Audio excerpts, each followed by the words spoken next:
Hey guys, Kev here, and I want to do knife of the year for the $250 to $500 category. Very interesting category. I don't have a lot at the higher end of that, really. I don't know if I have any, really. I think the most expensive knife in this category was $370. Um, yeah, so there's a lot of cool knives here. I'm going to go through them. I do have one honorable mention, and then we can get it started. I'm going to go from I'm going to go 5, 4, 3, 2, 1. Your winner, right? So let's get into it. And then I just did the video for $100 to $250. I did a budget knife, which is under $100. Budget knife of the year video already. I'm going to do a 500 plus video, which is probably not going to have many knives in it. We'll see. I also have some loaners out, so it's sort of, but it's okay. Can't always, have everything you want in there.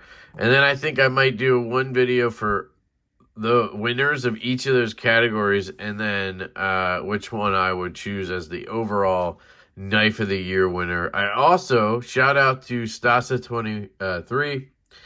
I want to do a video of my favorite purchases this year. I saw him do that the other day, and I was like, because every time I'm thinking of these knife of the year things, I'm like, oh, I would really love to put that in there. And then I'm like, oh, I didn't buy that this year, or that came out last year, so it'd just be cool to be like, this is what I bought this year and what I really loved, right? So anyway, honorable mention is the Vero Axon left-handed version. I did actually do a left-handed knife of the year video, and this was in there, of course. It got edged out by the Cuff version 2 lefty. This is awesome. I'm pretty sure the Axon came out in 2020, at the end of 2020. That's why I say that. The lefty didn't, but I'm going to go ahead and group it in as an Axon. And that's why it's an honorable mention, because I don't think it came out this year. This would certainly be in the running, because this was $300, I think, with felt satin and black micarta. It's one of my favorite knives to carry. It's just such an ergonomic knife, such a useful knife with this pelican, as I like to call it, pelican blade shape. Excellent action. Just fantastic. It's M390 in micarta with titanium backspacer and titanium liner. It's really hard to ask for more for $300. I would ask for a stronger detent. They did up it a little bit, I think, on the version 2s. So that's nice, but a little bit stronger detent would be nice. I'd also like the pivot to be a little bit easier to work with. I have to Loctite it like 7 times every time I do it. I just did it again, let it sit forever, so hopefully it will stay. It's not quite dropped shut, but it probably will be in a little bit. I have taco bearings in here. Anyway, absolutely fantastic knife, 3.5-inch blade. Just a full-size knife, great EDC, cuts like a beast. I love the Vero Axon. So that's an honorable mention right there. And let's get into it. Number 5. I had to, of course, have a knife from this company in the running for Knife of the Year. And this is impressive that it's on the list at the price it is. This is the Monterey Bay Knives XLC. Now, you guys know there's actually 2 flipper-only knives on this list, which is very unusual for me because I'm a middle finger flick guy, right? But this knife is just so incredible that I had to include it. This is an integral, titanium integral with M390 steel. Look at that edge from my buddy Joe, too. M390 steel. It actually just cut me. I flicked it open and that tip slit right up my finger. This is the $300 knife, guys. $300. I have another titanium integral with M390. The Satori 2.0 from CKF. This one, $640. So, when you're looking at that James Brand Barnes, think about the XLC. It has a stiff detent in a good way. I love it. It has a very simple line. Very simple with the fuller here. It's a Ray Laconico design, of course. MBK. you get a full-size knife, which is awesome. I think it's 3.75 inches on the blade. If they made a 3.3-inch version of this, it'd be perfect for me. But even this size is great. I can fill the handle out my large glove size hand. Great grip, no jimping there. Just feels excellent in hand. You can sort of choke up if you want to. And then you get a nice frame lock, drops to your nail. Very smooth shake shut. I mean, it's not going to drop shut unless you want a lot of play. I have it set up right now with absolutely no blade play, no lock rock, and she drops, a little bit of shakeage, and she's home. This detent is just absolute crispy money. I love this knife. I love how thin it is. I love how it fits in pocket. I love the pocket clip. I love the design. I love how clean this looks right here. It just looks like a billet. Just a billet of titanium, right? It's just sexy. So that is the MBK XLC coming in at number 5 for your $250 to $500 category for Knife of the Year. Number 4 is a new acquisition, and it's one of the reasons why it didn't really have time to climb up the ranks, and it may have if that, given the time. But this is a pre-order I just got in. This is the Oaks Works, or Eric Oaks Osprey EDX. This is his EDX line, which is sort of a EDC line made by Riot. And this is his custom knife, the Osprey that he had made by Riot. Really cool knife. See Oaks Works there. It's M390. This is number 92. And you're looking at titanium, carbon, regular checkered weave carbon fiber, and M390 with a Riot belt satin, and it looks like horizontal flats. You have a fuller as well as a flipper tab. I do have Gillian bearings in here I installed, and they are super smooth.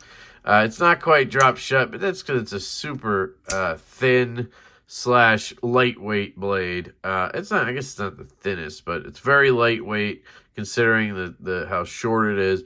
Yet you have an excellent hollow grind right here out to a fantastic tip. Action, drops to your nail like that. Couple of shakes, she's down. Got even smoother with the Gillians. You have that flipper tab, which is very fun to deploy. It's got a great acoustic to it, very snappy. And then you can reverse flick that fuller as well. I've tried to get my thumb in there, and I just can't really get the blade out with it. Maybe right-handed, if you could stay off the lock bar, you could do it, but I don't care. It's super sexy, and reversible clip. Look at that. There's a little filler tab. You can't even tell. That's how awesome it is. So us lefties can rejoice. The Eric Oaks Works Osprey EDX, one of my favorite pre-orders that I waited for this year. Love that chainmail pattern. Love the rounding chamfering right here. It gives me Sharp by Design vibes. And this was $360 or $330 on pre-order with the carbon fiber. They started at $310. I believe now, if you get one on the website, they start at $330. Totally worth it. Again, made by Riot. That is number 4 in the $250 to $500 category. Number 3 is going to be a surprise because it may, if I did this 2 months ago, it might have won this whole thing. This right here is the Liang Ma Field Duty EDC. Quickly became one of my favorite knives when it came out earlier this year. At least I'm pretty sure it came out this year. If not, it did for me, basically. LMAX steel with a nice stonewash, and then you get this monoblock construction from, again, made by Riot. That's going to be a theme here, but not quite all the way through.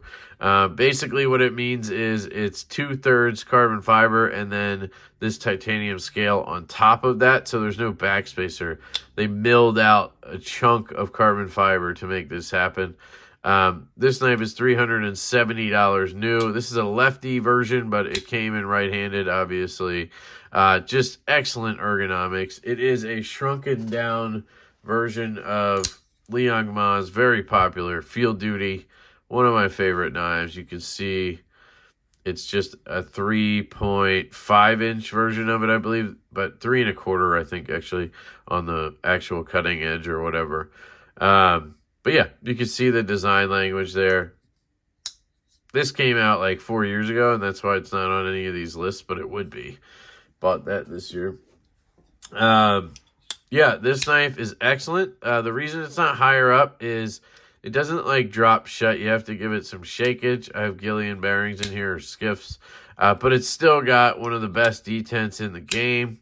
One of the best ergonomics in the game, whether you hold it back here or choke up. Just an excellent EDC knife, and also a knife you can fidget with. But downsides, it really has one deployment method, the reverse flick, which is my favorite. So if you're going to have one, that's the one to get. You can thumb flick it if you get in the right position. I tend to get on the lock bar sometimes. Of course, now I'm just nailing it every time. Slow roll is kind of hard because you tend to want to put your finger here when you go to slow roll out, and it locks it up. But such a beautiful knife. Excellent knife. Of course, you know, Riot, we're talking dead center.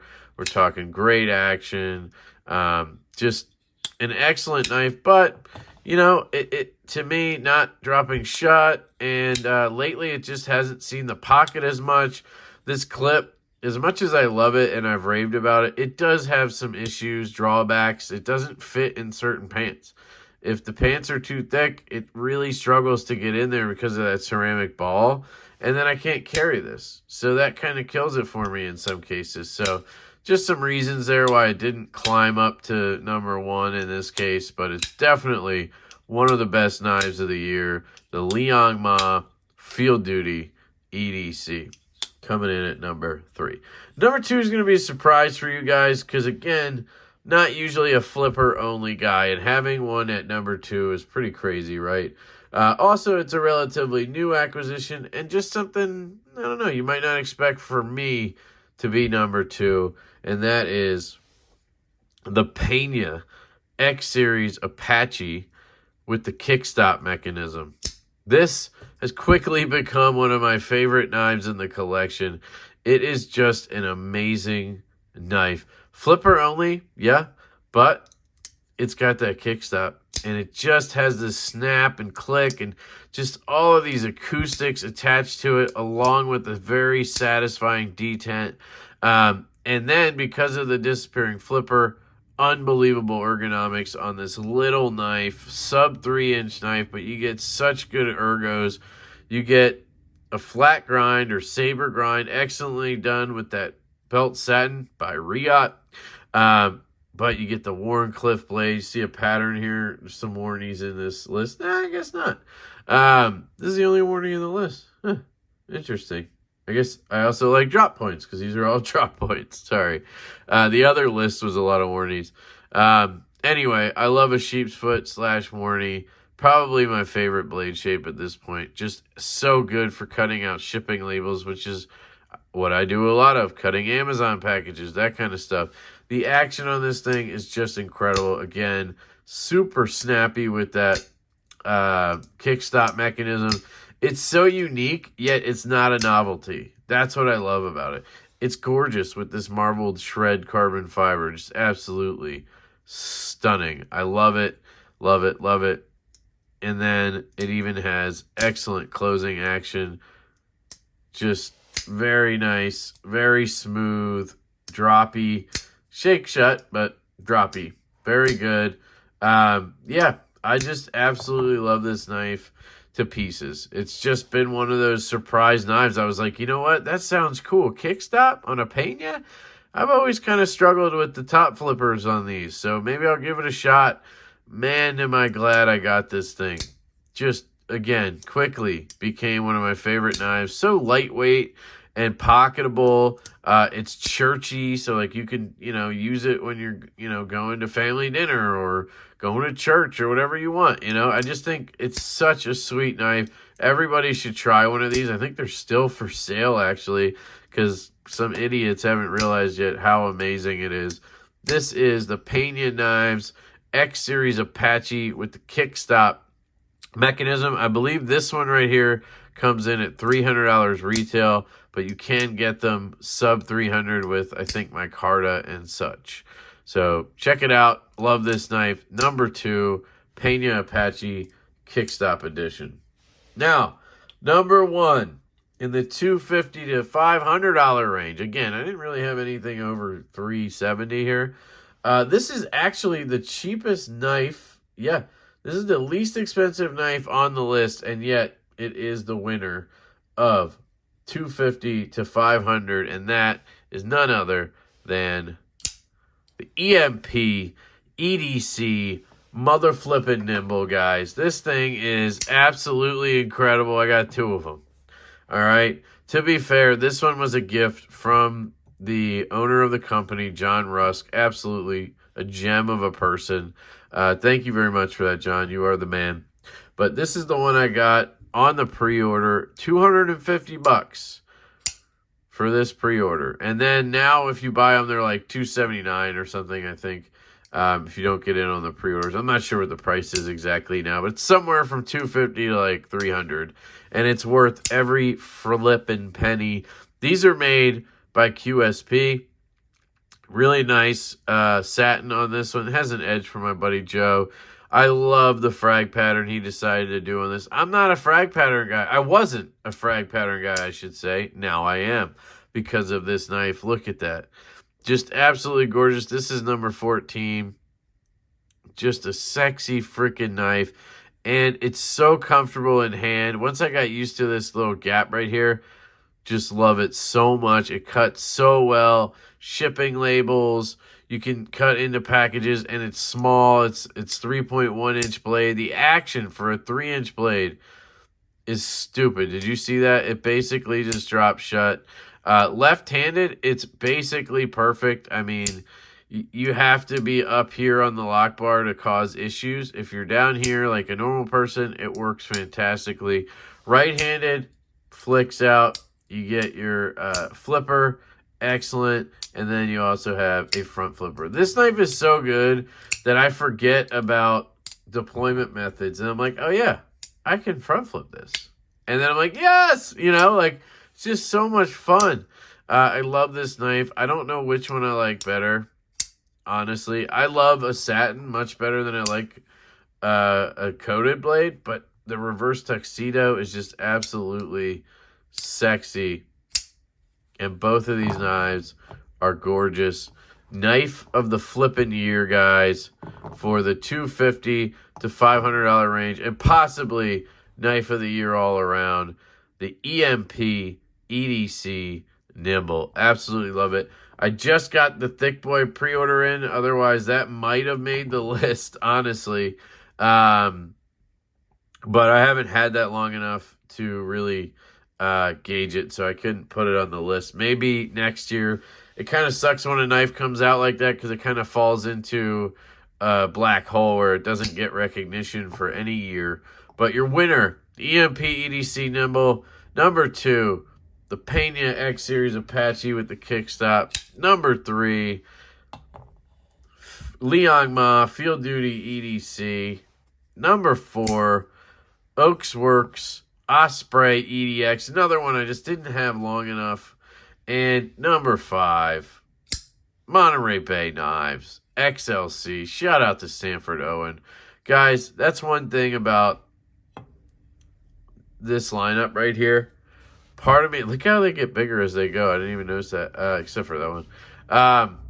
The people in this community really make the community, and subconsciously, I love knives because of the people behind them, I think.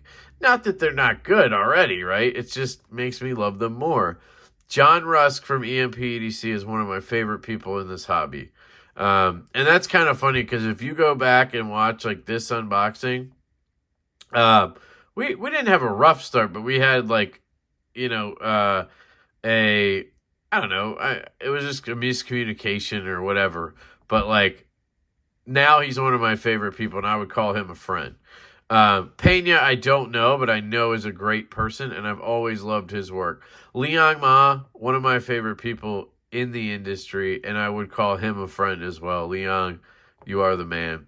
Eric Oakes. I don't know too well, but I've spoken to him a little bit. I got to check out this prototype, and he just seems like a genuine, down-to-earth, really nice dude. And then Sanford Owen from Monterey Bay Knives is literally one of my favorite people, not in the community, in the world. Just an amazing dude and just a cool guy. So there you have it. That is Knife of the Year for 250 to 500. I need to wrap up the 500 and above, and then I'll do a winners take all sort of Knife of the Year thing. But big shout out to everybody who made it on this list. Big shout out to anybody who got close. The Vero Axon obviously just didn't come out at the right time, I think was the thing there. So yeah, I love you guys. I appreciate you watching these nonsense videos. Let me know what you think. And if you don't mind subscribing to the channel, that'd be cool. Hit the like button. Help out the channel with Patreon or memberships or whatever. But I love you guys. I hope you have an absolutely fantastic day, and I will catch you later.